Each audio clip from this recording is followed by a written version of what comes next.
Hey guys, good evening, or I should say good afternoon. Right now it's like almost 4 p.m., so it's really good afternoon.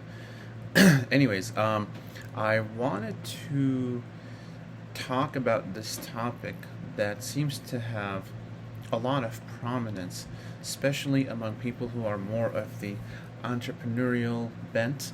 So I oftentimes hear them say things like college is a waste of time, college is, you're just racking a lot of debt, and, you're going to get a degree, and so, you're not going to find a job in that degree, and it's even if you do, it's not going to pay enough money.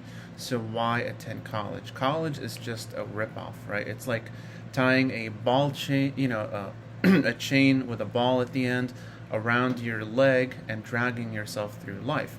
So why do that? Why not just become an entrepreneur and just work right away as soon as you graduate high school at age 18, right?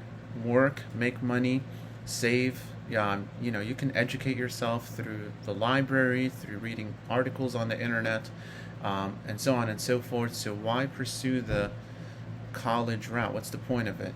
And to that I reply, sure. I mean, if that's what you want to pursue, that's totally up to you. There's nothing in today's culture that pushes you to go to college. The reason why politicians oftentimes talk about free education and, free college, it's mostly targeting those who want to go to college. Now, I'm not necessarily in support of the fully in support of the whole free college thing, at least not in the way that they are trying to subsidize that financially. But I do agree, and I am on board with the whole make college easier to access for more people. So in other words, just because you make a low, you have low income, you're part of a low income family, it doesn't mean that you should be robbed of the opportunity to go to college. That certainly is not fair. Um, so I think college should be accessible to everybody, but that certainly doesn't mean that everybody should or needs to go to college. However, I do think that multiple research studies have shown that people who attend college, and not just attend for like a semester or two and bail out, but people who have at least accomplished an associate's degree or even a certificate at the minimum, but really like primarily if you accomplish a bachelor's degree, you raise your income by, I think it's like about $10,000 to like $15,000, and that's a lot of money, guys. So that's not something that is to be taken lightly. And a lot of the entrepreneurial minded people, they don't realize that there is a correlation between higher education and higher income, across the board for whatever major you choose to pursue. So it's not just going to college and reading a bunch of books with a pipe in your mouth, and it's, something that fancy schmancy people do. That's certainly one way to look at it, because when one is not familiar with the rigors of college. College is not this place where we sit down and like we are just doing nothing but reading all day. That's not how it is. It's work. And, it might not be as physically exhausting, of course, like as somebody who's working construction or somebody who's doing other blue collar or manual labor work. Obviously there's nothing wrong with that work at all. Nothing. Like, so just because you work in something like that, there's no shame in that. That's an honest work. And certainly we need people in the blue collar fields. That's why I say not everybody needs to go to college, only if they prefer to. However, I would also not say that college is not important or that it's useless, right? Regardless of your major, there are certain majors that I do think are a waste of time for the most part, unless you pursue like a PhD and you have connections, and you can get like a teaching job or publish books about it, and that if you get that degree you'll make a lot of money. A lot of it is mostly like ethnic studies, feminist studies, gender studies, things like that. Those are not very, in my opinion, they're not very marketable degrees, and they have a very, very narrow window of opportunity for the person who has a degree in such fields. But of course, um, having those degrees can lead to certain jobs, like even well-paying jobs. But for the most part, I would say it's a waste of time to pursue those degrees solely. Maybe if you pursue them as a minor, right? So let's say you want a minor in gender studies, or you want a minor in like ethnic studies, whatever ethnicity you want to study. That's certainly good, because having a minor is very appealing to employers. They're going to look at that and they will see that you have a diversity of pursuits, right? And employers find that very attractive and very appealing, because employers are constantly, and I emphasize on this word, constantly looking for people who have many interesting ideas, a diverse experience. It's not like what it was in the 60s and 70s, where you had to have like a single track mind, and you were rewarded for that. That's why people did it. They didn't just do it just to do it, but it's because it made sense to be completely focused and linear. And so you can work for a company for 10, 15, 20 years, and the company, your boss, rewarded you with that, and you are guaranteed to pay off your mortgage after that, to retire after 20 or 30 years of work. You'll have your pension, you'll be living comfortably, you will never have to work a day in your life again based on that route. And so it was very predictable, it was much easier, but I wouldn't necessarily say it's better.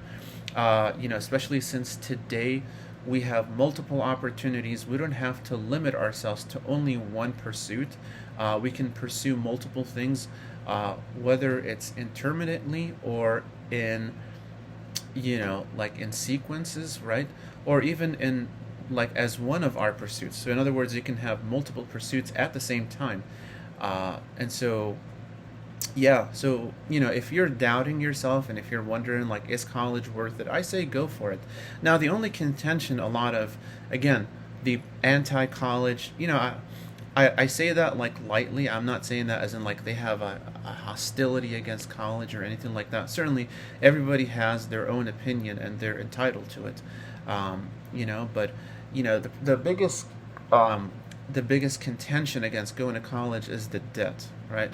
So why should I go to college if I'm going to rack up all this debt? Well, you're not always obligated to take out loans. There are many opportunities to study at college and not have to take out so many loans. There are so many people who qualify for scholarships, for financial aid, whether it's like in terms of like grants, like Pell Grants. And even if you do end up taking out loans, you don't have to actually take out that many loans, especially if you're attending a state college like a CSU instead of a UC. You cut down on the costs. If you like don't live on campus, that's going to also slash your costs. If you cook at home, if you drive to school, especially if you live near the school, it would be obviously much better. But if you can't afford that, then certainly live with your parents, and from the ages of like 18 to 22 or like 23, maybe 24 sometimes. And you'll find that you'll cut down on the costs a lot. So debt is not really, it seems like an appealing argument, but it's not really that appealing, because there's nothing there's no one who's forcing you to get debt.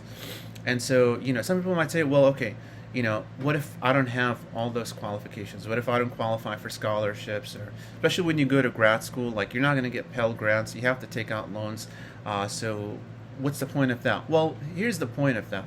When you take out those loans, first of all, you are going to pay them back, because the degrees that you're pursuing, for the most part, you're going to make enough money to be able to pay off those loans comfortably.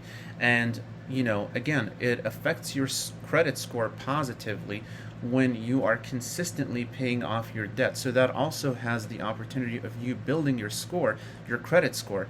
Unless you don't care about that, then that's a whole nother issue. But it is very important to have credit in order for you to build your credit. I know it sounds kind of counterintuitive, because a lot of people say you need to be in debt to like build your credit, and that's a very negative way of viewing it. But certainly if you're responsible, if you know what you're doing with your finances, it also teaches you how to be good with your money and not to waste it. So yeah, guys, if you want to go to college, go for it.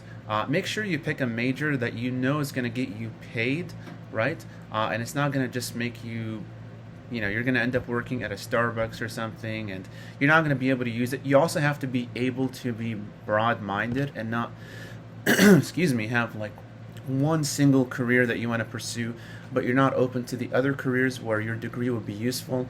I would say be open-minded, and I guarantee it, like 95% of the time, regardless of the major that you choose to pursue, you will find a job in that major, guaranteed. A lot of it has to do with a lot of college students have unreasonable expectations. So they want to get a bachelor's in history or sociology, for example. I know nothing against those. I have a degree in history and I'm pursuing sociology right now at the bachelor's level. Nothing wrong with those majors. Those are very marketable majors. But you can't have a bachelor's in history and sociology and expect to make $120,000 right out of university.